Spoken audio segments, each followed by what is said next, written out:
Alors, dans le cadre de cette couverture de cet événement d'importance sur le plan international, mais aussi sur le plan africain, qui est le forum, le lancement du 3e forum d'Aswan pour la paix, la sécurité et le développement durable sous les auspices du président Fattah el-Sisi, qui a pour thème l'Afrique à l'époque des risques et de la vulnérabilité climatique vers un continent pacifique, résilient et durable. Nous avons le plaisir d'avoir à bord, à partir de Paris, le porte-parole, l'ex-porte-parole de la communauté égyptienne en France, Monsieur Shahata. Bonsoir. Bonsoir, madame. Alors, vous êtes à Paris, il fait beau à Paris ce soir ou il fait chaud? Il fait très beau, il y a du soleil. Aujourd'hui, c'est la fête de la musique. Donc ça tombe très bien, les gens ils ont besoin de s'éclater, de sortir un peu après le Covid et tout ce qui est triste, et là c'est bien, on commence à revivre. Ah oui, c'est vraiment radieux, on est content pour vous Monsieur Shahata.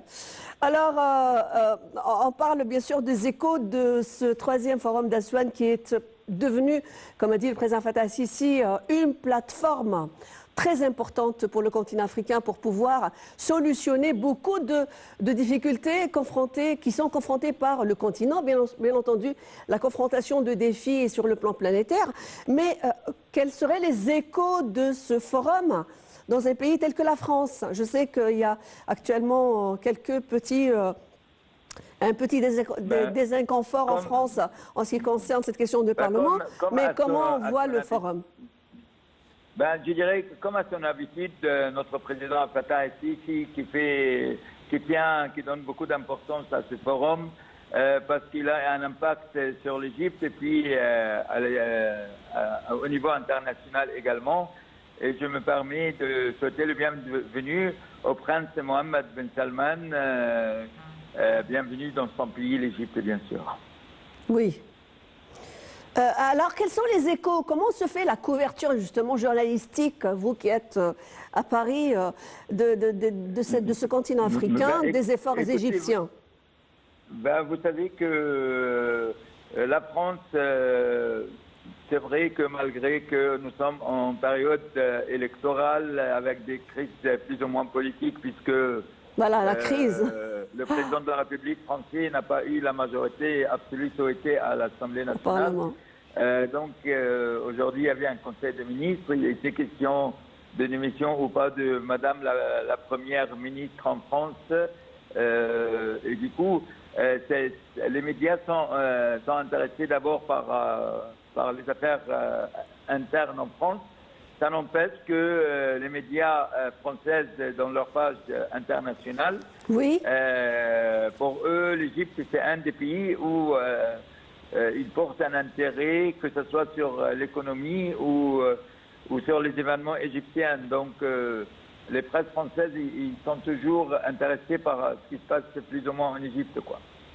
Le président Emmanuel Macron, qui a rencontré plus d'une fois le président Fattah el-Sisi, justement, a parlé de conformité de vue.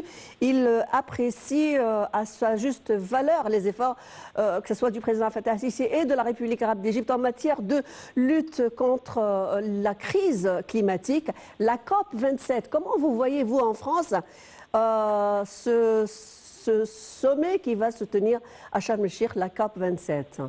Quels sont les échos? Parce que la France aussi a une politique, elle veut se convertir en énergie verte.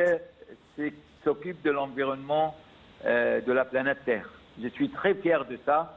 Raison de plus parce que je suis adhérent d'un nouveau parti politique français qui s'appelle Écologie au centre de l'intérêt international. Il est différent des Verts? Vous êtes un parti différent des Verts? Au fait, il y a plusieurs partis des Verts. Il y a un nouveau parti, on a fait 3%. Moi, j'étais candidat aux législatives 2022. Notre parti, il a fait 3%, et c'est un nouveau parti, et c'est un score très bien. Nous sommes devenus le 5e parti en France après les 4 partis traditionnels. Oui. Et donc, l'environnement et l'écologie, c'est quelque chose qui est très cher à notre cœur, à notre parti, et aussi pour les citoyens du monde entier. Vous savez tout simplement que si on n'a pas fait le nécessaire pendant ce siècle, eh ben, tout simplement, on va rejoindre les dinosaures, c'est-à-dire l'espèce Oui, humaine. ça va être peut-être la fin du monde. Absolument.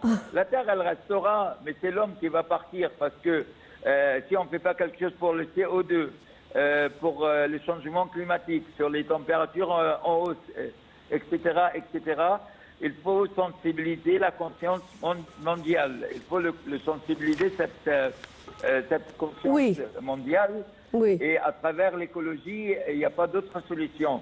Et que l'Égypte, avec notre président Fattah al-Sisi, reçoit en Égypte une conférence internationale sur le climat, eh ben, moi je me réjouis, je félicite notre président, c'est notre fierté.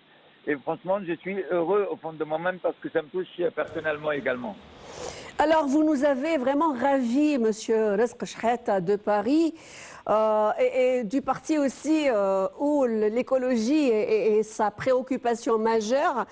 Nous en félicitons d'ailleurs et on vous félicite aussi pour les efforts. Mais en tous les cas, aujourd'hui, l'Égypte est en avant-garde de la scène internationale, planétaire, mais aussi un porte-parole de l'Afrique. Merci, Monsieur Rezk Chehata. Vous êtes ex-porte-parole de la communauté égyptienne à Paris. Vous nous avez plaisir. J'espère que vous allez entendre beaucoup de musique ce soir, étant donné que c'est la fête de la musique en France. Alors, mesdames et messieurs, c'était les grands thèmes de cette soirée, de ce direct. Merci pour votre attention. Demain, une nouvelle équipe et aussi de nouveaux dossiers. Bonsoir.